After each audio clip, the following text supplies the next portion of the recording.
अगर आप एक पर्सनल लोन अप्लाई करने वाले हो या फिर आपका पर्सनल लोन ऑलरेडी रिजेक्ट हो चुका है, then this video is going to be very important for you, क्योंकि इस वीडियो में मैं बताने वाला हूं ऐसे 6 कॉमन रीजंस जिससे आपका पर्सनल लोन रिजेक्ट हो सकता है। सबसे पहले तो ये समझते हैं कि अगर आपका पर्सनल लोन रिजेक्ट हो चुका है तो उसका कारण सिर्फ सिबिल स्कोर नहीं होता। सिबिल स्कोर के साथ साथ आपकी income, existing EMI, documents, job stability और सबसे इंपॉर्टेंट लेंडर सिलेक्शन भी मैटर करता है। तो बिना टाइम वेस्ट किए चलते हैं वीडियो की तरफ, और इस वीडियो को एंड तक जरूर देखना है क्योंकि लास्ट में आपको बताने वाला हूँ एक ऐसा सॉल्यूशन जिससे आपके पर्सनल लोन रिजेक्ट होने के चांसेस बहुत कम हो जाएंगे। Reason number 1, low CIBIL score. Personal loan reject होने का सबसे कॉमन रीजन होता है low CIBIL score. CIBIL score basically आपकी क्रेडिट हिस्ट्री का रिपोर्ट कार्ड होता है। बैंक इस स्कोर से ये समझता है कि आप अपने past loans and credit card bills time पर पे करते आए हो या फिर नहीं, आपने अपनी ईएमआई टाइम पे करी या फिर नहीं करी, आपका कोई क्रेडिट कार्ड बिल डिले हुआ है या फिर नहीं हुआ, आपका कोई लोन सेटलमेंट हुआ है या फिर नहीं, पास में कोई डिफॉल्ट हुआ है या नहीं। एंड ये सब चीजें डायरेक्टली आपके सिबिल स्कोर को इफेक्ट करती हैं। यूजुअली अगर आपका स्कोर 700 से नीचे है तो बैंक आपके एप्लीकेशन को रिस्की मान सकती है,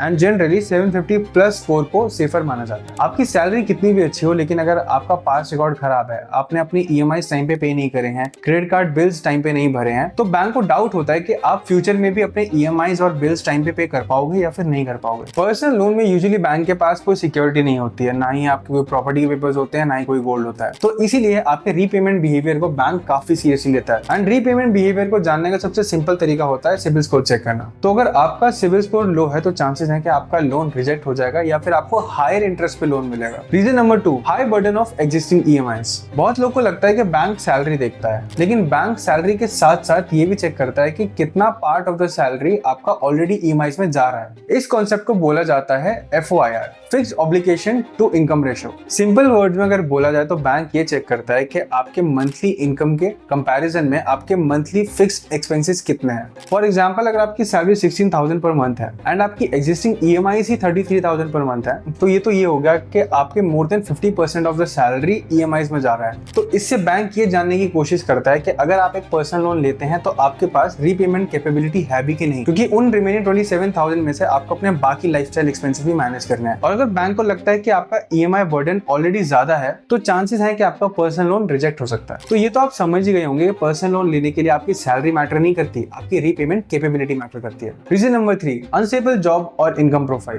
बैंक लोन अप्रूव करने से पहले आपके कुछ डॉक्यूमेंट चेक करता है, जैसे bank statement, cash flow, ITR etcetera etcetera. And अगर आपके इनकम प्रूफ्स क्लियर नहीं है, बैंक स्टेटमेंट में रेगुलर इनकम विजिबल नहीं है या फिर ITR प्रॉपर्ली फिल्ड नहीं है, तो रिजेक्शन के चांसेस काफी बढ़ जाते हैं। देखो, बैंक का जो कंसर्न होता है वो सिंपल होता है कि एप्लीकेंट फ्यूचर में अपनी ईएमआईज रीपे कर पाएगा कि नहीं कर पाएगा। तो जब भी बैंक को आपकी इनकम स्टेबल नहीं लगती और रीपेमेंट रिस्की लगती है, देन बैंक आपका लोन रिजेक्ट कर देता है। Reason number 4, multiple loan applications in short time. This is one of the common mistake that people do. अगर एक बैंक से रिस्पॉन्स स्लो आता है तो फिर दूसरे में, तीसरे में, चौथे में अप्लाई कर देंगे और फिर NBFCs में भी अप्लाई कर देंगे। उन लोगों को लगता है कि जितनी ज्यादा जगह वो अप्लाई करेंगे उतने ही उनके चांसेस हैं लोन अप्रूव होने के। जब भी आप पर्सनल लोन अप्लाई करते हो या फिर कोई भी लोन अप्लाई करते हो तो लेंडर आपकी क्रेडिट हिस्ट्री चेक करता है, और अगर कम समय में मल्टीपल हार्ड इंक्वायरीज अगर लग जाती हैं तो बैंक को लगता है कि ABC पर्सन बहुत ज्यादा डेस्परेट है लोन लेने के लिए या फिर किसी बड़े फाइनेंशियल प्रेशर में है।